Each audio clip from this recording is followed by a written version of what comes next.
কারীম,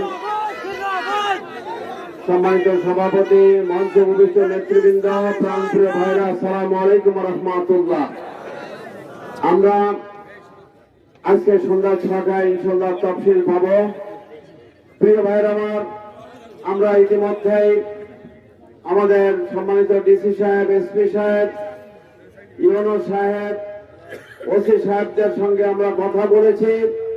আমরা তাদের কাছে একটি দাবি করেছি যে আমরা আমাদের সারা দেশ তার অংশ হিসাবে এই তারায় আমরা একটি সুষ্ঠু নির্বাচন চাই। আমরা আপনাদের কাছে বলছি, কথা দিচ্ছি, আমরা বিন্দু পরিমাণ অনিয়ম করব না ইনশাআল্লাহ। কিন্তু কেউ যেন অনিয়ম না করে এই ব্যাপারে আপনাদের কাছ থেকে আমরা কমিটমেন্ট চাই। ওনারা আমাদেরকে কথা দিয়েছেন। আমি এখন আপনাদের কাছে কয়েকটা জানাতে চাই।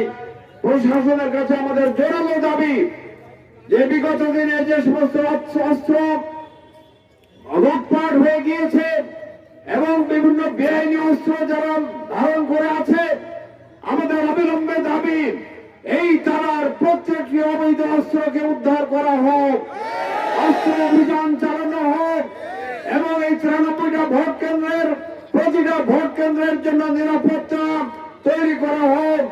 আমরা প্রশাসনের কাছে আমাদের জোরালো দাবি, নির্বাচন কমিশনের কাছে আমাদের জোরালো দাবি যেটি সুষ্ঠু, অবাধ এবং কেবল গ্রহণযোগ্য নির্বাচন তারা প্রশাসন যেন আমাদেরকে উপহার দেয়, এই দাবি আমাদের জোরালো দাবি। প্রিয় ভাইরা আমার, প্রশাসন যদি ব্যর্থ হয় তাহলে তার জনগণ তারা মাঠে নেমে এই প্রশাসনের বিরুদ্ধে আন্দোলন সংগ্রাম করে চলবে। প্রিয় ভাইরা আমার, তাই আমরা নির্বাচন কমিশনের কাছে উদ্যত দাবি রেখে, সুষ্ঠু সুন্দর নির্বাচনের দাবি রেখে আমি আপনাদের কাছে বলতে চাই, আজকে সন্ধ্যা 6টায় তফসিল, 2 মাস পরে নির্বাচন। প্রিয় ভাই আমার, মার্কা পাওয়ার আগে কিন্তু আর এই ধরনের সমাবেশ করার কোনো সুযোগ হবে না। এই কারণে এখন থেকেই আপনাদেরকে উদ্যত আহ্বান রাখছে, এখন থেকে 2 মাস দিন রাত আমাদের প্রাণ